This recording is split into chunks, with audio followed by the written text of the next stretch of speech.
Reasons ಇದೆ ನಾನು ಯಾಕೆ ಇದನ್ನು ಮಾಡ್ತಿದ್ದೀನಿ ಅಂತ. ಸೊ ನಾನು ಅದನ್ನು ಮಾತಾಡ್ತಾ ಎಕ್ಸ್ಪ್ಲೇನ್ ಮಾಡ್ಕೊಂಡು ಹೋಗ್ತೀನಿ ನಿಮಗೆ. ನಾನು ಯಾಕೆ ಇದನ್ನು ಪರ್ಟಿಕ್ಯುಲರಾಗಿ ನಾನು ಹೇಳಿದೆ, ಇದನ್ನು ಪರ್ಟಿಕ್ಯುಲರಾಗಿ ಯಾಕೆ ತೊಗೊಂಡೆ ಅಂತ ನಾನು ಹೇಳ್ತೀನಿ. ಸ್ವಲ್ಪ ಅಡ್ಜಸ್ಟ್ ಮಾಡ್ಕೊಳ್ಳಿ.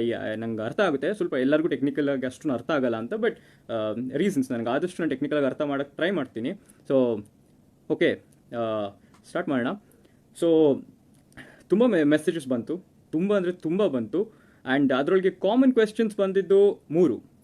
ಒಂದು ಬಂದು, ಸರ್ ನಿಜವಾಗ್ಲೂ ರಿಸರ್ಚ್ ನಡೆದಿದ್ಯಾ? ಸೆಕೆಂಡ್ ಒನ್, ಸರ್ ಮೇಲ್ ಬಂತಾ? ಥರ್ಡ್ ಒನ್, ಸರ್ ಒಬ್ಬ ರಿಸರ್ಚರ್ ಇವಾಗ ಅವರು ನಿಜವಾಗ್ಲೂ ಏನಾದರೂ ಮಾಡಿದ್ರು ಅದು ಕನ್ಸಿಡರ್ ಆಗುತ್ತಾ, ನಾವು ಹೇಗೆ ನಂಬೋದು ಅಂತ. ಸೊ ಫಸ್ಟಿಂದ ಸ್ಟಾರ್ಟ್ ಮಾಡೋಣ. ಫಸ್ಟ್ ಇಸ್ ರಿಸರ್ಚ್ ನಡೆದಿದ್ಯಾ? ನಾನು ಕೇಳಿದ್ರೆ my answer is no, flat no. ಯಾವುದೇ ತರಹದ ವ್ಯಾಲಿಡೇಟೆಡ್ ರಿಸರ್ಚ್ ನಡೆದಿಲ್ಲ. ಸರ್ ನೀವು ಹೇಗೆ ಹೇಳ್ತೀರಾ, ನೀನು ಹೇಗೆ ಹೇಳ್ತೀಯ ಗುರು ರಿಸರ್ಚ್ ನಡೆದಿಲ್ಲ ಅಂತ? ಅಲ್ಲಿ ಭಾಷಣ ಇದೆ, ಒಂದು ಸೂಪರ್ಸಾನಿಕ್ ಸ್ಪೀಡಲ್ಲಿ ಹೋಗ್ತಿರೋ ಆಕ್ಟಾಕಾಪ್ಟರ್ ಅಂದರೆ 8 ಭುಜಗಳಿರುವ ಒಂದು ಡ್ರೋನ್ ಅಷ್ಟೇ ಆಕ್ಟಾಕಾಪ್ಟರ್ ಅಂದರೆ. ಅದೇ ಥರ ಕ್ವಾಡ್ ಅಂದರೆ 4, ಹೆಕ್ಸಕಾಪ್ಟರ್ ಅಂದರೆ 6 ಭುಜಗಳಿರುವ ಯಂತ್ರ, ಅಷ್ಟೇ ಡಿಫ್ರೆನ್ಸ್. ಸೊ ಸೂಪರ್ಸಾನಿಕ್ ಸ್ಪೀಡಲ್ಲಿ ಅದು ಹೋಗ್ತಿದ್ಯಂತಲ್ಲ, ಅದು ಯಾರು ಮಾಡಿಲ್ವಂತಲ್ಲ, ಅದಕ್ಕೆ ಒಂದು ಪೇಟೆಂಟು ಬರ್ಬೋದಲ್ಲ. ಯಾಕೆ ಇಲ್ಲ ಅಂತ ಹೇಳ್ತಿದ್ಯಾ? ಅದು ರಿಸರ್ಚ್ ಅಲ್ವಾ? ಯಾಕೆ ಅದು ರಿಸರ್ಚ್ ಅಲ್ಲ ಅಂತ ಹೇಳ್ತಿದ್ಯಾ ಅಂದರೆ, ನಂದು ಸ್ಪೆಷಲೈಸೇಷನ್ ಬಂದ್ಬಿಟ್ಟು ಹೈ ಸ್ಪೀಡ್ ಫೆನೋಮಿನಾ. ಹಂಗಂದ್ರೆ ಇವಾಗ ನಾವು ಸ್ಪೀಡ್ ಬಗ್ಗೆ ಮಾತಾಡಿದ್ರೆ 4 ರೆಜಿಮ್ಸ್ ಬರುತ್ತೆ, 4 ಲೆವೆಲ್ಗಳು. ಒಂದು ಸಬ್ಸಾನಿಕ್ ಅಂತ ಬರುತ್ತೆ, ಒಂದು ಟ್ರಾನ್ಸಾನಿಕ್ ಅಂತ ಬರುತ್ತೆ, ಒಂದು ಸೂಪರ್ಸಾನಿಕ್ ಅಂತ ಬರುತ್ತೆ, ಒಂದು ಹೈಪರ್ಸಾನಿಕ್ ಅಂತ ಬರುತ್ತೆ. ಸೊ ಇವಾಗ ನಾವು ಸೂಪರ್ಸಾನಿಕ್ ಅಂತ ಕನ್ಸಿಡರ್ ಮಾಡಿದ್ರೆ ಅದೇ ಆದ ಒಂದು ಡಿಸೈನ್ ಮಾಡುವ ಪದ್ಧತಿಗಳಿರುತ್ತೆ. ಇವಾಗ ನಾನು ಒಂದು ಸೂಪರ್ಸಾನಿಕ್ ಸ್ಪೀಡಲ್ಲಿ ಹಾರುವ ಯಂತ್ರವನ್ನು ನಾನು ಡಿಸೈನ್ ಮಾಡಬೇಕು ಅಂದರೆ ನಾನು ಫಸ್ಟು ಡಿಸೈನ್ ಮಾರ್ಕ್ ನಂಬರ್ ಅಂತ ಕನ್ಸಿಡರ್ ಮಾಡ್ತೀನಿ. ಮಾರ್ಕ್ 2 ಇಂದ ಮೇಲ್ ಹೋಗುವ ಎಲ್ಲ ಯಂತ್ರಗಳಿಗೆ ನಾವು ಸೂಪರ್ಸಾನಿಕ್ ವೆಹಿಕಲ್ಸ್ ಅಂತ ಕರಿತೀವಿ. So design mark number 1 consider ಮಾಡ್ತೀನಿ. ಸೆಕೆಂಡ್ ಬರೋದು ನಂದು ವಿಸ್ಕಾಸಿಟಿ ಕನ್ಸಿಡರ್ ಮಾಡ್ತೀನಿ, ಟೆಂಪರೇಚರ್ ಕನ್ಸಿಡರ್ ಮಾಡ್ತೀನಿ, ಪ್ರೆಷರ್ ಕನ್ಸಿಡರ್ ಮಾಡ್ತೀನಿ. ಸೊ ಈ ವೇರಿಯಬಲ್ಸ್ ನಾನು ಏನು ಮಾಡ್ತೀನಿ ಅಂದರೆ ಈಕ್ವೇಷನ್ಸ್ ಬರುತ್ತೆ, ಗವರ್ನಿಂಗ್ ಈಕ್ವೇಷನ್ಸ್ ಅಂತ ನಾವು ಕರಿತೀವಿ. ಈ ಈಕ್ವೇಷನ್ಸಲ್ಲಿ ನಾವು ಅದನ್ನು ಇನ್ಕಾರ್ಪೊರೇಟ್ ಮಾಡ್ತೀವಿ. ಹಂಗಾದರೆ ನಮಗೆ ಸಿಕ್ಕಿರೋ ವ್ಯಾಲ್ಯೂಸ್ನ ಅದಕ್ಕೆ ರೀಪ್ಲೇಸ್ ಮಾಡ್ತೀವಿ ಅಷ್ಟೇ. ಸೊ ಅದರಿಂದ ನಮಗೆ ಒಂದು ಶೇಪ್ ಬರುತ್ತೆ, ಸೂಪರ್ಸಾನಿಕ್ ಬಾಡಿ ಬರುತ್ತೆ. ಓಕೆ, ಅದನ್ನು ನಾವು ಸೂಪರ್ಸಾನಿಕ್ ಬಾಡಿ ಅಥವಾ ಅದನ್ನು ನಾವು ಕ್ಯಾಡ್ ಮಾಡೆಲ್ ಮಾಡಿಬಿಟ್ಟು ನಾವು ಅನಾಲಿಸಿಸ್ ಮಾಡ್ತೀವಿ. ಸೊ ಡ್ರೋನ್ ಯಾಕೆ ಆಗಲ್ಲ, ಡ್ರೋನ್ ಯಾಕೆ ಸೂಪರ್ಸಾನಿಕ್ ಸ್ಪೀಡಲ್ಲಿ ಹೋಗೋಕ್ಕಾಗಲ್ಲ ಅಂದರೆ, ನೀವು ಯಾವುದೇ ಒಂದು ಸೂಪರ್ಸಾನಿಕ್ ಬಾಡಿ ಎಕ್ಸ್ಟ್ರೂಡ್ ಮಾಡಿದ್ರು, ಸೊ ಪ್ಲೀಸ್ ಒನ್ ರಿಕ್ವೆಸ್ಟ್, ಯಾರು ಕಾಲ್ ಮಾಡೋಕ್ಕೆ ಹೋಗಬೇಡಿ, ವಿಡಿಯೋ ಕಾಲ್ದೆಲ್ಲ ಮಾಡೋಕ್ಕೆ ಹೋಗಬೇಡಿ, ಇಂಟ್ರಪ್ಟ್ ಆಗುತ್ತೆ ನನಗೆ.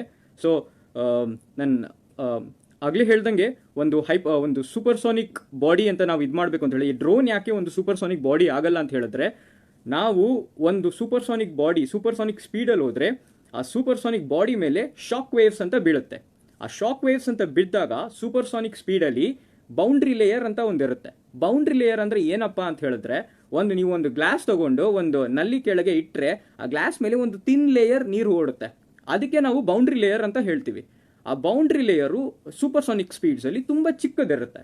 ಅದ್ರ ಮೇಲೆ ಶಾಕ್ಸ್ ಬಿದ್ದಾಗ ಅಲ್ಲಿ ಗ್ಯಾಪ್ ಬರುತ್ತೆ.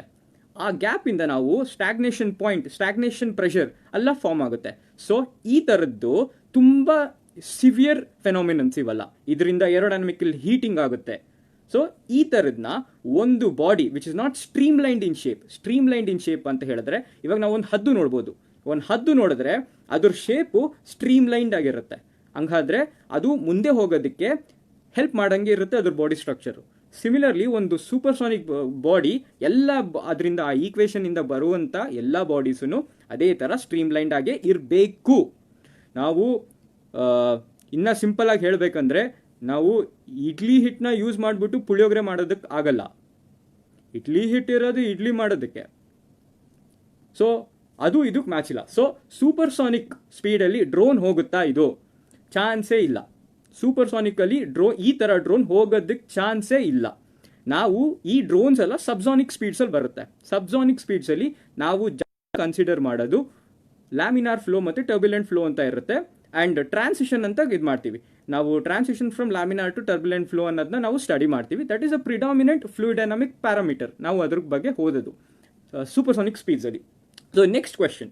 ಸೊ ಫಸ್ಟ್ ಕ್ವೆಶನ್ಗೆ ಆನ್ಸರ್ ಬಂತು, ಸೂಪರ್ಸಾನಿಕ್ ಸ್ಪೀಡ್ಸಲ್ಲಿ ಆ ಡ್ರೋನು ಹೋಗೋಕ್ಕೆ ಚಾನ್ಸೇ ಇಲ್ಲ. ನೆಕ್ಸ್ಟ್ ಕ್ವೆಶನ್ ಇಸ್, ಸರ್ ಹಾಗಾದರೆ ಇದ್ರ ಬಗ್ಗೆ ರಿಸರ್ಚೇ ನಡೆದಿಲ್ವಾ, ಏನೂ ಮಾಡಿಲ್ವಾ ಇದ್ರ ಬಗ್ಗೆ? ನನ್ನ ಆನ್ಸರ್ ತಿರ್ಗಾ ನೋ, ಝೀರೋ ರಿಸರ್ಚ್. ಅದಕ್ಕೂ ಎಕ್ಸ್ಪ್ಲೇನ್ ಮಾಡ್ತೀನಿ. ಯಾಕೆ ಅಂತ ಹೇಳಿದ್ರೆ, ಒಂದು ರಿಸರ್ಚ್ ಮಾಡಕ್ಕೆ ನಾನು ಸ್ಟಾರ್ಟ್ ಮಾಡೋಕ್ಕಿಂತ ಮುಂಚೆ ನಾನು ಏನು ಮಾಡ್ತೀನಿ ಅಂತ ಹೇಳಿದ್ರೆ ಲಿಟ್ರೇಚರ್ ರಿವ್ಯೂ ಅಂತ ಹೇಳ್ತೀವಿ. ಲಿಟ್ರೇಚರ್ ರಿವ್ಯೂ ಅಂದರೆ, ನಾನು ಇವಾಗ ಒಂದು ರಿಸರ್ಚ್ ಬಗ್ಗೆ ಮಾಡಬೇಕು ಅಂತ ಹೇಳಿದ್ರೆ ನಾನು ಸುಮ್ಮನೆ ಗೂಗಲಲ್ಲಿ ಹೋಗ್ಬಿಟ್ಟು, ಇವಾಗ ನಂದು ರಿಸರ್ಚ್ ಟಾಪಿಕ್ ಬಂದುಬಿಟ್ಟು ಸ್ಪೇಸ್ ರೈಡರ್ ಅಥವಾ ವೇವ್ ರೈಡರ್ ಅಂತ ಹೇಳ್ತೀನಿ. ನಾನು ಅದನ್ನು ಗೂಗಲಲ್ಲಿ ಹೋಗಿ ವೇವ್ ರೈಡರ್ ಅಂತ ಇದು ಮಾಡಿದ್ರೆ ನನಗೆ ವೇವ್ ರೈಡರ್ ಪೇಪರ್ ಅಂತ ಕೊಟ್ಟರೆ ಲಕ್ಷ ಬರುತ್ತೆ. ನಾನು ಎಲ್ಲ ಓದೋದಕ್ಕಾಗಲ್ಲ, ಅಂದರೆ ಅಷ್ಟೊಂದು ಟೈಮ್ ಇರಲ್ಲ. ಇಟ್ ಈಸ್ ಹ್ಯೂಮನ್ಲಿ ಇಂಪಾಸಿಬಲ್, ಮನುಷ್ಯನಿಗೆ ಆ ಥರ ಮಾಡೋದಕ್ಕಾಗಲ್ಲ. ಸೊ ನಾನೇನು ಮಾಡ್ತೀನಿ, ಫಿಲ್ಟರ್ಸ್ ಕೊಡ್ತೀನಿ. ಯಾವ ಥರ ಅಂತ ಹೇಳಿದ್ರೆ, ಸ್ಪೇಸ್ ರೈಡರ್ ಅಂತ ಗೂಗಲ್ ಮಾಡಲ್ಲ ನಾನು, ಹೈಪರ್ಸಾನಿಕ್ ಸ್ಪೇಸ್ ರೈಡರ್ ಅಂತ ಮಾಡ್ತೀನಿ. ಹೈಪರ್ಸಾನಿಕ್ ಅನ್ನೋ ವರ್ಡ್ ಬರುತ್ತೆ, ಸೊ ಫಿಲ್ಟರ್ ಆಗುತ್ತೆ ಅದು. ಸಿಮಿಲರ್ಲಿ ನೆಕ್ಸ್ಟ್ ಫಿಲ್ಟರ್ ಕೊಡ್ತೀನಿ, ಬ್ಲಂಟೆಡ್ ಹೈಪರ್ಸಾನಿಕ್ ವೇವ್ ರೈಡರ್ ಅಂತ. ಸೊ ಬ್ಲಂಟ್ ಬಂತು, ಇನ್ನು ಫಿಲ್ಟರ್ ಆಗುತ್ತೆ. ಅದಾದಮೇಲೆ ಬ್ಲಂಟ್ನ ಸ್ಪೆಸಿಫೈ ಮಾಡ್ತೀನಿ, 10% ಬ್ಲಂಟೆಡ್, 2 ಸೆಂಟಿಮೀಟರ್ ಬ್ಲಂಟೆಡ್ ಅಂತ ಸ್ಪೆಸಿಫೈ ಮಾಡ್ತೀನಿ. ಅವಾಗ ಎಲ್ಲ ಫಿಲ್ಟರ್ ಆಗಿ ನನಗೆ ಉಳಿದಿರೋದೇ 10 ಪೇಪರ್ ಮ್ಯಾಕ್ಸಿಮಮ್ ಉಳಿದಿರುತ್ತೆ.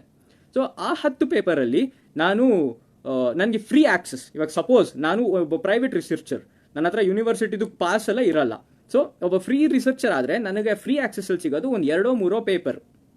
ಅದನ್ನು ನಾನು ಡೌನ್ಲೋಡ್ ಮಾಡ್ಕೋತೀನಿ.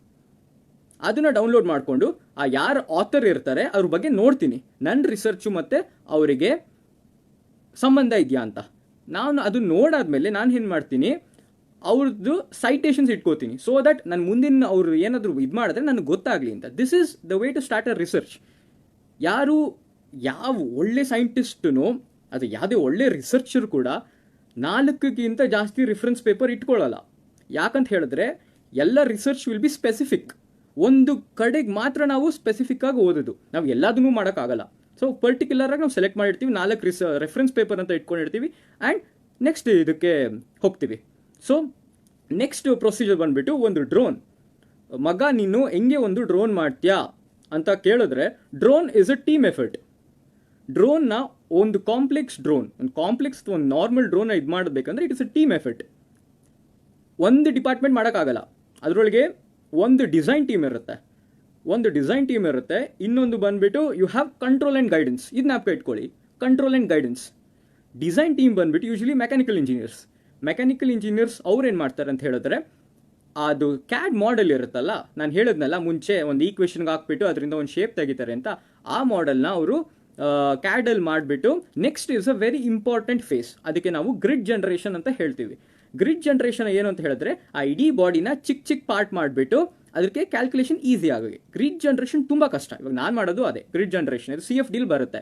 ಗ್ರಿಡ್ ಜನರೇಷನ್ ಯಾಕೆ ಕಷ್ಟ ಅಂತ ಹೇಳಿದ್ರೆ, ಅದು ಗವರ್ನಿಂಗ್ ಈಕ್ವೇಷನ್ಸ್ ಅಂತೆಲ್ಲ ಇರುತ್ತೆ, ಅದರ ಅನುಸಾರವಾಗಿ ನಾನು ಅದನ್ನು ಮಾಡಬೇಕು. ಕೆಲವು ಕಡೆ ನಾನು ಚಿಕ್ಕದಾಗಿ ಸೆಲ್ಸ್ ಮಾಡಬೇಕು ಅಂತ ಇರುತ್ತೆ, ಕೆಲವು ಕಡೆ ದೊಡ್ಡದಾಗಿ ಮಾಡಬೇಕು ಅಂತ ಇರುತ್ತೆ, ಕೆಲವು ಕಡೆ ಟಾಪೋಲಜಿ ಚೇಂಜ್ ಆಗುತ್ತೆ, ಸ್ಟ್ರಕ್ಚರಲ್ ಗ್ರಿಡ್ ಇರುತ್ತೆ, ಅನ್ಸ್ಟ್ರಕ್ಚರಲ್ ಗ್ರಿಡ್ ಇರುತ್ತೆ, ಈ ಥರ ತುಂಬ ಬರುತ್ತೆ. ಸೊ ನಾನೇನು ಮಾಡ್ತೀನಿ, ಅದನ್ನೆಲ್ಲ ಮಾಡಿ ನೆಕ್ಸ್ಟ್ ಬರೋದು ಬೌಂಡ್ರಿ ಕಂಡೀಷನ್ಸ್ ನಾನು ಕೊಡ್ತೀನಿ. ಫಾರ್ ಎಕ್ಸಾಂಪಲ್, ವಾಲ್ ಹತ್ರ ಸ್ಲಿಪ್ ಇರಲ್ಲ ಅಂತ ನಾನು ಒಂದು ಬೌಂಡ್ರಿ ಕಂಡೀಷನ್ ಕೊಡ್ತೀನಿ, ವಾಲ್ ಅವೇ ಕೋರ್ಸ್ ಆಗಿರುತ್ತೆ ಅಂತ ಇನ್ನೊಂದು ಬೌಂಡ್ರಿ ಕಂಡೀಷನ್ ಕೊಡ್ತೀನಿ. ಆ ಥರ ಎಲ್ಲ ಮಾಡಿ ನಾನು ಅನಾಲಿಸಿಸ್ ಮಾಡ್ತೀನಿ. ಒಂದು ಪಾರ್ಟನ್ನು ಅನಾಲಿಸಿಸ್ಗೆ ಸಬ್ಜೆಕ್ಟ್ ಮಾಡ್ತೀನಿ.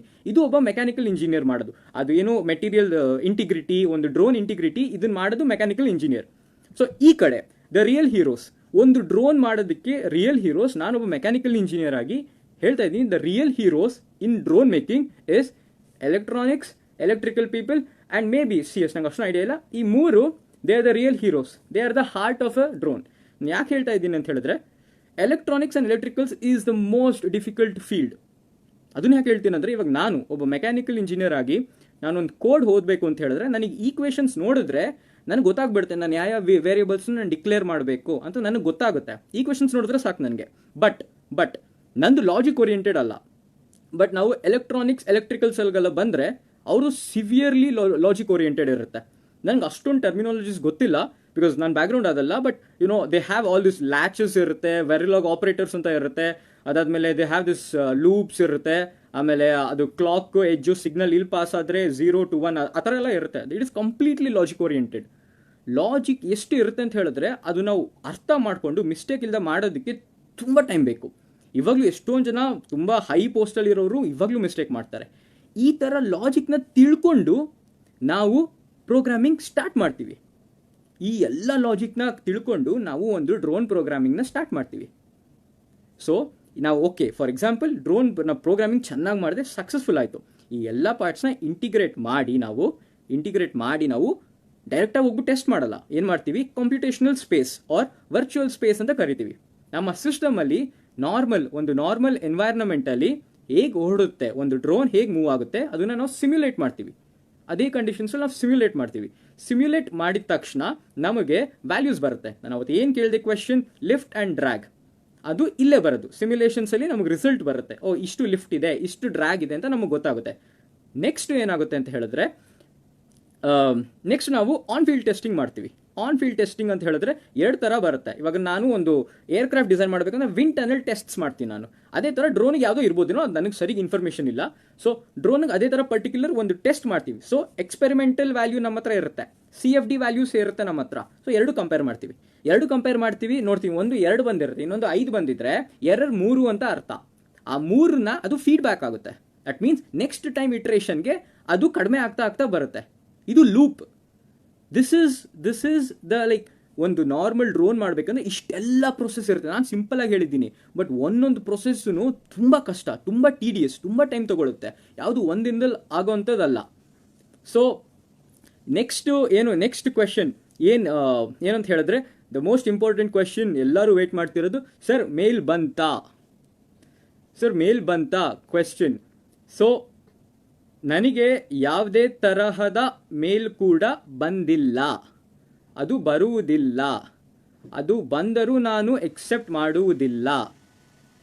ಯಾಕೆ ಅಂತ ಹೇಳಿದ್ರೆ, ನಾನು ಫಸ್ಟೇ ಹೇಳಿದೆ, ಇದೆಲ್ಲ ಜನರಲ್ ನಾಲೆಜ್ ಅಲ್ಲ. ಒಬ್ಬ ವ್ಯಕ್ತಿಗೆ 170 IQ ಇದ್ರೂ ಸ್ಕಿಲ್ ಇಲ್ಲ ಅಂದರೆ, ಈ ಥರ ಬ್ಯಾಕ್ಗ್ರೌಂಡ್ ಇಲ್ಲ ಅಂದರೆ, ಇವಾಗ ನಾನು ನಿಮ್ಮ ಹತ್ರ ಇಷ್ಟೊಂದು ಮಾತಾಡ್ತಿದ್ದೀನಿ ಅಂತ ಹೇಳಿದ್ರೆ, ನಾನು ಟೆಕ್ನಿಕಲ್ ಬಗ್ಗೆ ನೋಡಿ ಇಷ್ಟು ದೊಡ್ಡ ಬುಕ್ಕು ಓದಿರ್ಬೇಕು ನಾನು, ಇಷ್ಟು ನಾನು ಕಂಫರ್ಟಬಲ್ ಆಗಿ ನಿಮ್ಮ ಹತ್ರ ಮಾತಾಡಬೇಕು ಅಂತ ಹೇಳಿದ್ರೆ, ದಟ್ ಈಸ್ ರಿಸರ್ಚ್. ಆ ಥರ ಇಷ್ಟು ಓದ್ಬಿಟ್ಟು ನಾನು ಮಿಸ್ಟೇಕ್ಸ್ ಮಾಡ್ತೀನಿ. That means I'm not perfect. ಅದೇ ಥರ ಯಾವುದೇ ಒಂದು ಬ್ಯಾಕ್ಗ್ರೌಂಡ್ ಇಲ್ಲದೆ ಒಂದು ಜನರಲ್ ನಾಲೆಜ್ ಮೇಲೆಲ್ಲ ಇದು ಮಾಡೋಕ್ಕಂತೂ ಸಾಧ್ಯ ಇಲ್ಲ. ಸ್ಕಿಲ್ ಬೇಕು. Skill is important. ಸ್ಕಿಲ್ ಇಲ್ಲದೆ ಮಾಡೋಕ್ಕಾಗಲ್ಲ. ಆಮೇಲೆ 1 ವರ್ಷದಲ್ಲಿ ಮಾಡುವಂಥದ್ದು ಕೆಲಸಗಳಲ್ಲ ಇದು. ಒಬ್ಬನಿಗಲ್ಲ ಆಗೋದೇ ಇಲ್ಲ ಇದು. It is completely inhumane. ಚಾನ್ಸೇ ಇಲ್ಲ ಇದು. ಅದಾದ ನಾನು ಯಾಕೆ ಇಷ್ಟೊಂದು ಕಂಫರ್ಟಬಲ್ ಆಗಿ ಹೇಳ್ತಾ ಇದ್ದೀನಿ ಅಂತ ಹೇಳಿದ್ರೆ, ನನಗೆ ಗೊತ್ತು. And next question. So second question clear ಆಯಿತು. ನನಗೆ ಯಾವುದೇ ಮೇಲ್ ಬಂದಿಲ್ಲ, ಬರೋದು ಇಲ್ಲ, ಅದು ನಾನು ಎಕ್ಸೆಪ್ಟು ಮಾಡಲ್ಲ. ಬಿಕಾಸ್ ಒಬ್ಬ ವ್ಯಕ್ತಿ ಒಂದು ಸಿಂಪಲ್ ಕ್ವೆಶನ್ಗೆ ಆನ್ಸರ್ ಮಾಡೋಕ್ಕೆ ಆಗ್ತಿಲ್ಲ, ಅದಾದಮೇಲೆ ನನಗೊಂದು 10 ದಿನ ಆದಮೇಲೆ ನನಗೆ ಅದಕ್ಕೆ ಆನ್ಸರ್ ಬಂತು ಅಂತ ಹೇಳಿದ್ರೆ ಯಾರು ಎಕ್ಸೆಪ್ಟ್ ಮಾಡ್ತಾರೆ ಅದನ್ನು? So that being side, next question ನನಗೆ ಬಂದಿದ್ದು, ಸರ್ ನೆಕ್ಸ್ಟ್ ಒಬ್ಬ ರಿಸರ್ಚರ್ ಇವಾಗ ಏನೋ ಒಂದು ಇನೋವೇಷನ್ ಮಾಡಿದೆ. ಇವಾಗ ರಿಸರ್ಚರ್ ಫೀಲ್ಡ್ಗೆ ಒಂದು ಬ್ಲ್ಯಾಕ್ ಲೇಬಲ್ ಇದೆ. ತುಂಬ ರಿಸರ್ಚರ್ಸ್ ತುಂಬ ಆ್ಯಂಗ್ರಿಯಿಂದ, ಇವಾಗ ಆಸ್ಟ್ರೇಲಿಯಾ US ಇಂದ ಅಲ್ಲಿ ಕೆಲಸ ಮಾಡ್ತಿರೋರು ಪೋಸ್ಟ್ ಡಾಕ್ಸ್ ಎಲ್ಲ ನನಗೆ ಕಾಲ್ ಮಾಡಿ ಹೇಳಿದ್ರು, ಇವಾಗ ನಾವೇನಾದರೂ ಒಂದು ಇನೋವೇಷನ್ ಮಾಡಿದ್ರೆ ನಮಗೆ ಅಪ್ರಿಸಿಯೇಷನ್ ಸಿಗುತ್ತಾ ಇಲ್ವಾ ಅಂತ. ನಾನು ಓದಿದ್ದು, ನನ್ನ ಸ್ಕೂಲ್ ಬಂದು ಕೇಂಬ್ರಿಡ್ಜಲ್ಲಿ ನಾನು ಓದಿದ್ದು. ನಾನು 5th ಸ್ಟ್ಯಾಂಡರ್ಡಲ್ಲಿ ಇರಬೇಕಾದ್ರೆ ನನಗೊಂದು ಫಂಟಾಸ್ಟಿಕ್ ಟೀಚರ್ ಇದ್ದರು. ಅವರೇ ನಾನು ಇಲ್ಲಿವರೆಗೂ ಇಷ್ಟು ಮಾತಾಡ್ತಾ ಇದ್ದೀನಿ ಅಂತ ಹೇಳಿದ್ರೆ ಅವರೇ ಅದಕ್ಕೆ ಇನ್ಸ್ಪಿರೇಷನು. ಅವ್ರ ಹೆಸರು ಹೇಮಲತಾ ಅಂತ. ಅವ್ರ ಸೈನ್ಸ್ ಕ್ಲಾಸಲ್ಲಿ ನನಗೆ ಯಾವಾಗಲೂ ಎಲ್ಲರಿಗೂ ಹೇಳ್ತಾ ಇದ್ರು, every science class should have 2 important question, why and how. ನಾನು ಯಾಕೆ ಇದನ್ನು ಹೇಳ್ತಾ ಇದ್ದೀನಿ ಅಂದರೆ, ನಾವು ಏನೇನು ರಿಸರ್ಚ್ ಮಾಡ್ತೀವಿ, 2 ವರ್ಷ 3 ವರ್ಷ ನಾವು ಏನು ಕುತ್ಕೊಂಡು ಮಾಡ್ತೀವಿ, ನಾವು ಅದಕ್ಕೆ ನಮಗೆ ತೋರಿಸ್ಕೊಳ್ಳೋದಕ್ಕಿರೋದು 5 ಪೇಜು. ಅಬ್ಸ್ಟ್ರಾಕ್ಟಿಂದ ಹಿಡಿದು ರಿಸಲ್ಟ್ವರೆಗೂ ಅಷ್ಟೇ ನಾವು ತೋರ್ಸೋಕ್ಕಾಗೋದು. ಯಾರಾದರೂ ಅದು ನೋಡಿಬಿಟ್ಟು ನೀನು ಒಂದು ಮಿಸ್ಟೇಕ್ ಮಾಡಿದ್ಯಾ ರಿಸರ್ಚಲ್ಲಿ, ಸ್ವಲ್ಪ ಕರೆಕ್ಟು, ಇನ್ನೂ ಸ್ವಲ್ಪ ಅಥವಾ ಜಾಸ್ತಿ ಕರೆಕ್ಟು, ಸ್ವಲ್ಪ ತಪ್ಪು ಅಂತ ಇಲ್ಲ, ತಪ್ಪು ಅಷ್ಟೇ. ನೀವು ಸ್ವಲ್ಪ ತಪ್ಪಾಗ್ಬಿಟ್ಟು ರಿಸರ್ಚಲ್ಲಿ ಕೊಟ್ಟರೆ it is like complete zero, ನಿನಗೇನೂ ಬರಲ್ಲ, ನೀನು ಮಾಡಿದ್ದೆಲ್ಲ ವೇಸ್ಟು ಅನ್ನೋದು. ಸೊ ಯಾವುದೇ ರಿಸರ್ಚರ್ಗೆ ನೀವು ಹೋಗ್ಬಿಟ್ಟು, ಸರ್ ಇದು ಹೇಗೆ ಮಾಡಿದ್ರಿ, ಇದು ಯಾತಕ್ಕೆ ಮಾಡಿದ್ರಿ ನೀವು ಅಂತ ಕೇಳಿದ್ರೆ, ಅವರು ತುಂಬ ಖುಷಿಯಿಂದ ನಿಮಗೆ ತಲೆ ಕೆಟ್ಟೋಗೋವರೆಗೂ ಎಕ್ಸ್ಪ್ಲೈನ್ ಮಾಡ್ತಾರೆ. ಅವರು ನಿಜವಾದ ರಿಸರ್ಚರ್ಸ್. ನೀವೇ ಅನ್ಕೊಬೇಕು ಯಾಕಪ್ಪ ನಾವು ಈ ಕ್ವೆಶನ್ಸ್ ಕೇಳಿದ್ರಿ ಅಂತ. ಬಿಕಾಸ್ ಅವ್ರಿಗೆ ಏನಂದರೆ ತುಂಬ ಕೆಲಸ ಮಾಡಿರ್ತಾರೆ ಅದ್ರ ಬಗ್ಗೆ. ಎಕ್ಸ್ಪ್ಲೇನ್ ಮಾಡೋಕ್ಕೆ ಟೈಮ್ ಸಿಗಲ್ಲ. ಒಂದು ಕಾನ್ಫರೆನ್ಸ್ಗೆ ಹೋದರೆ 5 ನಿಮಿಷದಲ್ಲಿ ಮುಗಿಸಿ ಅಂತ ಹೇಳ್ತಾರೆ. So that is the only ego that we have, that ಯಾರೋ ನಮಗೆ ನಾವು ಮಾಡಿದ ಬಗ್ಗೆ ಕೇಳ್ತಾರೆ, ಯಾರೋ ನಮ್ಮನ್ನ ಸೈಟ್ ಮಾಡ್ತಾರೆ, ನಮ್ಮ ಮಾಡಿರೋ ರಿಸರ್ಚ್ ಬಗ್ಗೆ ಯಾರೋ ಒಬ್ಬರು ಕೇಳ್ತಾರೆ, ಅಷ್ಟೇ ಇರೋದು. So that being said, so mostly ಇದು ನನ್ನ ಒಪಿನಿಯನ್ ಅಂತ ನಾನು ಹೇಳ್ತಿಲ್ಲ. So I think most engineering background ಇರೋರು I think they will agree with me. ನಾನು ಇವಾಗ ಹೇಳಿರೋದು ನಾನು ಟೆಕ್ನಿಕಲಾಗಿ ನಾನು ಏನು ಹೇಳಿದ್ನೋ ಅದ್ರ ಜೊತೆ ನೀವು ಅಗ್ರಿ ಮಾಡ್ತೀರಾ ಅಂತ ಅಂದ್ಕೊಂಡಿದ್ದೀನಿ. And coming to the other side, which I literally ನನಗೆ ಹೋಗೋಕ್ಕೆ ಇಷ್ಟ ಇರಲಿಲ್ಲ, but with a heavy heart from 2 days before, ಎರಡು ದಿನ ಹಿಂದೆ ನಾನು ಯಾರು ಅಂತಲೂ ಯಾರಿಗೂ ಗೊತ್ತಿರಲಿಲ್ಲ. ಐ ವಾಸ್ ಅ ನೋ ಬಡಿ. ನಾನು ಇಷ್ಟು ಮಾತಾಡ್ತಿದ್ದೀನಿ, ನಾನು ಇವಾಗ ಮಾತಾಡೋದಕ್ಕೆ ನನಗೆ ಅಷ್ಟು ಯೋಗ್ಯತೆ ಇದೆಯೋ ಅಥವಾ ಅರ್ಹತೆ ಇದೆಯೋ ನನಗೆ ಗೊತ್ತಿಲ್ಲ. ಬಟ್ ಮೊನ್ನೆಯಿಂದ ನನಗೆ ಯಾರೋ ಅಣ್ಣ, ಮಗ, ಮಚ್ಚ, ಅಣ್ಣ ಆ ಥರ ಎಲ್ಲ ಹೇಳಿದ್ರು. ನಂಗೆ ತುಂಬ ಖುಷಿ ಆಯಿತು. ಲೈಫಲ್ಲಿ ನನಗೆ ತುಂಬ ದೊಡ್ಡ ಫ್ಯಾಮಿಲಿ ಸಿಗ್ತೇನೋ ಅಷ್ಟು ಖುಷಿ ಆಯಿತು. ಆ್ಯಂಡ್ ಲೈಕ್ ಒಂದು ಫೀಲಿಂಗ್ ಇದ್ದೇ ಇರುತ್ತೆ ದಟ್ ಒಬ್ಬನ ಬೀಳಿಂದ ನನ್ನ ಏಳಿಗೆ ಆಗ್ತಿದೆ ಅಂತ ಅದು ಇದ್ದೇ ಇದೆ. ಬಿಕಾಸ್ ನನಗೆ ಒಬ್ಬರು ಮೆಸೇಜ್ ಮಾಡಿದ್ರು, ಅವರು ನನಗೆ ಹೇಳಿದ್ರು ಲೈಕ್ ಅವ್ರ ಸನ್ ಎಕ್ಸ್ಪೈರ್ ಆಗಿದ್ದಾರೆ, ಲೈಕ್ ಅವನು ಇಂಜಿನಿಯರಿಂಗ್ ಸ್ಟೂಡೆಂಟ್ ಆಗಿದ್ದ. ಆ್ಯಂಡ್ ಅವ್ರು ನನಗೆ ಹೇಳಿದ್ರು ಮೋಸ್ಟ್ಲಿ ಅವ್ನು ಇದ್ದಿದ್ರೆ ಅವ್ನು ನಿಂತರೇ ಮಾತಾಡ್ತಿದ್ನೇನೋ ಕೊಣೋ ಅಂತ. ನಂಗೆ ತುಂಬ ಅದು ಒಂಥರ ಹರ್ಟ್ ಆಯ್ತು ನನಗೆ. ಬಟ್ ದೆನ್ ಅಗೇನ್ ನಾನೇನು ಹೇಳ್ತಾ ಇದ್ದೀನಿ ಅಂದರೆ ಲೈಕ್ ಎಲ್ಲರಿಗೂ ನಾನು ಕನ್ನಡಿಗರಿಗೆ ನನ್ನ ನಿಜವಾಗ್ಲೂ ಇಲ್ಲಿವರೆಗೂ ನೀವು ದರ್ಶನ್ ಬರಲೇಬೇಕು, ನೀನು ಬರೋ ಗಂಟ ನಮಗೆ ಕನ್ಕ್ಲೂಷನ್ ಸಿಗಲ್ಲ ಅಂತ ಹೇಳ್ದವ್ರಿಗೆ ನಂದು ಒಂದೇ ರಿಕ್ವೆಸ್ಟ್ ಇರೋದು, ತಪ್ಪಾಗಿದೆ, ಪ್ಲೀಸ್ ಫರ್ಗಿವ್ ಮಾಡಿ. ಯಾಕೆ ಹೇಳ್ತಾ ಇದ್ದೀನಿ ಅಂದರೆ ಹೇಟ್ ಮಾಡೋದು ನಮ್ಮ ಗುಣ ಅಲ್ಲ.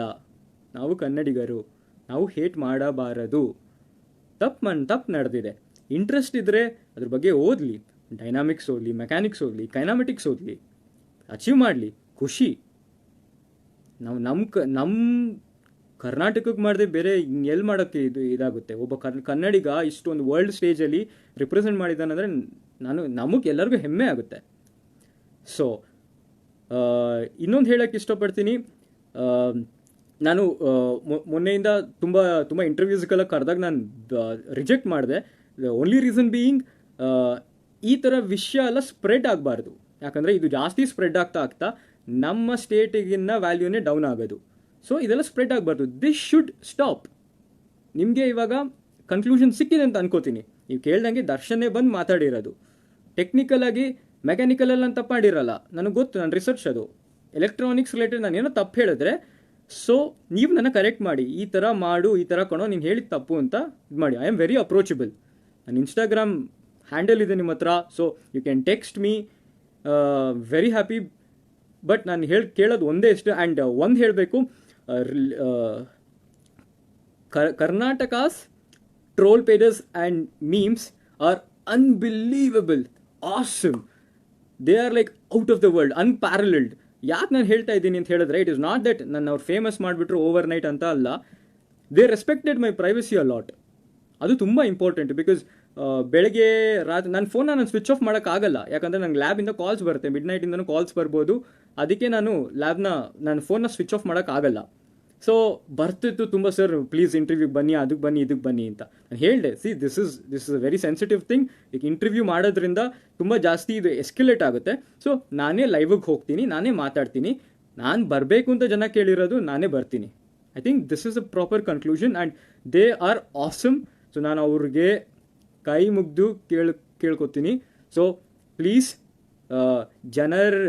ಜನರಿಗೆ ಲೈಕ್ ಈ ಥರ ಅವನ ಮೇಲೆ ಹೇಟ್ ಬೇಡ, ಈ ಸಿಚುವೇಶನ್ ಬಗ್ಗೆ ಹೇಟ್ ಬೇಡ. So let us forgive. ನಮ್ಮ ಇಡೀ ಕರ್ನಾಟಕದಲ್ಲಿ ಒಂದು ದೊಡ್ಡ ಸೂತಕ ಇದೆ ನಮಗೆ ಇವಾಗ, ಕೊರೋನಾ ಅನ್ನೋದು. ನಾವು ಅದನ್ನು ಗೆಲ್ಲೋಣ ಫಸ್ಟು. ಅದ್ರ ಮುಂದೆ ಇದೆಲ್ಲ ಏನೂ ಇಲ್ಲ. ಅದು ನಾವು ಚೆನ್ನಾಗಿದ್ದರೆ ಇನ್ನೆಲ್ಲ ಮಾಡ್ಬೋದು. ಸೊ ಅದು ಒಂದು ನನ್ನ ಕಡೆಯಿಂದ ರಿಕ್ವೆಸ್ಟ್. ಅದೇನೋ ಗೊತ್ತಿಲ್ಲ, ಇವತ್ತು ಅನ್ನಿಸ್ತಿದೆ ದರ್ಶನ್ ನಾನು ಏನಾದರೂ ಹೇಳಿದ್ರೆ ಅಟ್ಲೀಸ್ಟ್ ಏನೋ ಗೊತ್ತಿಲ್ಲ 40% ಆಫ್ ದ ಜನ ನನ್ನ ಮಾತು ಕೇಳಿ ದರ್ಶನ್ ಹೇಳ್ತಾ ಇದ್ದಾನೆ, ಸೊ ವಿ ಶುಡ್ ಫರ್ಗಿವ್ ಅಂತ ಅನ್ಕೋತಾರೆ ಅಂತ ನಾನು ಅಂದ್ಕೊಂಡಿದ್ದೀನಿ. ಸೊ ಪ್ಲೀಸ್ ಕೈ ಮುಗ್ದು ಕೇಳ್ಕೊತೀನಿ, ಒಬ್ಬ ಒಬ್ಬ ನೀವೇ ಹೇಳಿದ್ದೀರಾ ಅಣ್ಣ, ಮಗ, ಮಚ್ಚ, ಬ್ರೋ, ಡೂಡ್ ಕಡೆಯಿಂದ ಬರ್ತಿದೆ. So please let us forgive, let us forget, let us move on. So ಇಲ್ಲಿವರೆಗೂ ನಾನು ಮಾತಾಡಿದ್ದು ಆ ಇನ್ಸಿಡೆಂಟ್ ಬಗ್ಗೆ. ಸೊ ನಾನು ಇನ್ನೂ ಸ್ವಲ್ಪ ಹೊತ್ತು ಮಾತಾಡ್ತೀನಿ, that is not related to this. So ಇವಾಗ ನಾನು ಹೇಳ್ದಂಗೆ ಮುಗೀತಿದ್ದು, ನಾನು ಇದ್ರ ಬಗ್ಗೆ ತಿರ್ಗಾ ಮಾತಾಡಲ್ಲ. ಸೊ ನಿಮಗೆ ಬೇಕಾಗಿರೋ ಕನ್ಕ್ಲೂಷನ್ ನಾನು ಕೊಟ್ಟಿದ್ದೀನಿ ಅಂತ ನಾನು ಅಂದ್ಕೊಂಡಿದ್ದೀನಿ. ಸೊ ನೆಕ್ಸ್ಟ್ ನಾನು ಮಾತಾಡೋದು, ತುಂಬ ಜನ ನನಗೆ ಲೈಕ್ ಸರ್ ನಾವು ಟೆಕ್ನಿಕಲ್ ಫೀಲ್ಡಲ್ಲಿ ಇದ್ದೀವಿ, ನಾವು ಈ ಥರ ಮಾಡ್ತಾ ಇದ್ದೀವಿ, ಹೌ ಕ್ಯಾನ್ ವಿ, ನಮಗೆ ಅಡ್ವೈಸ್ ಬೇಕು ಆ ಥರ ಇದು. ನಾನು ಹೇಳಿದೆ, ಸರ್ ನೀವೆಲ್ಲ ತುಂಬ ದೊಡ್ಡವರು, ನನ್ನ ಪ್ಲೀಸ್ ಯಾರು ಸರ್ ಅಂತೆಲ್ಲ ಅಡ್ರೆಸ್ ಮಾಡಬೇಡಿ. I'm just 24 years of old, above average intelligence ಅಷ್ಟೇ ಇರೋದು. ನಾನು ಏನು ಮಾಡ್ತಿರೋ ಕೆಲಸ ಎಲ್ಲ ಏನು ಮಾಡಿಲ್ಲ, ನಾನು ಅಬೋವ್ ಆ್ಯಾವ್ರೇಜ್ ಇಂಟೆಲಿಜೆನ್ಸ್ ಅಷ್ಟೇ. ಬಟ್ ನನಗೆ ಗೊತ್ತಿರೋದ್ರ ಬಗ್ಗೆ ನೀವು ಏನು ಕೇಳಿದ್ರು I am ready to help you all. And ನನಗೆ ಗೊತ್ತಿಲ್ಲ ಅಂತ ಹೇಳಿದ್ರು, ನನ್ನ ಲ್ಯಾಬಲ್ಲಿ ನನ್ನ ಪಕ್ಕ ಇದೊಂದು ಹೇಳಬೇಕು, ನನ್ನ ಲ್ಯಾಬಲ್ಲಿ ನನ್ನ ಪಕ್ಕ ನಿಕೋಲಸ್ ಅಂತ ಕೂತ್ಕೋತಾನೆ, ನಿಕೋಲಸ್ ಜಾರ್ಡಿನ್ ಜಾಕ್ ಅಂತ, ಫ್ರೆಂಚಿಂದ. Most amazing person.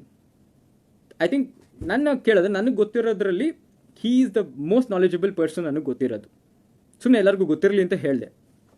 ನಾನು ಒಂದು 10% ಇಲ್ಲ ನಾನಂತ ಅನ್ಕೋತೀನಿ. ನಿಮ್ಗೇನಾದರೂ ಆ ಥರ ಡೌಟ್ ಇದ್ದರೆ ನಾನು ಅವ್ರ ಹತ್ರ ಕೇಳಿ, ಅಥವಾ ನನ್ನ ಜೂನಿಯರ್ಸು ಅಥವಾ ನನ್ನ ಜೂನಿಯರ್ಸಾಗಿ ಇಲ್ಲಿ ಕೆಲಸ ಮಾಡಿದವರು IITs ತುಂಬ ಜನ ಇದ್ದಾರೆ. IIT ಡೆಲ್ಲಿ, ಖಡಗ್ಪುರ್, ಕಾನ್ಪುರ್ ತುಂಬ ಕಡೆ ಇದ್ದಾರೆ. I can help you with that. And ನಾನು ನನ್ನ ರಿಸರ್ಚಲ್ಲಿ ಇನ್ವಾಲ್ವ್ ಆಗ್ತೀನಿ.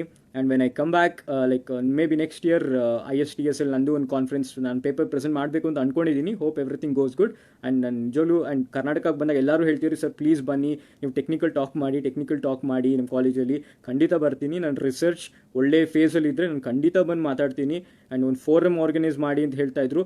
ಅದ್ರ ಬಗ್ಗೆ ನನಗೆ ಅಷ್ಟೊಂದು ಐಡಿಯಾ ಇಲ್ಲ. ಬಟ್ ನನ್ನ ಕರ್ನಾಟಕಕ್ಕೆ ವಾಪಸ್ ಬಂದಾಗ ನೀವು ಲೈಕ್ ಏನಾದರೂ ಇದು ಮಾಡಿ ಒಂದು ಡಿಸ್ಕಷನ್ ಏನಾದರೂ ಆರ್ಗನೈಸ್ ಮಾಡಿ ಕರೀರಿ, ಖಂಡಿತ ನಾನು ಬರ್ತೀನಿ.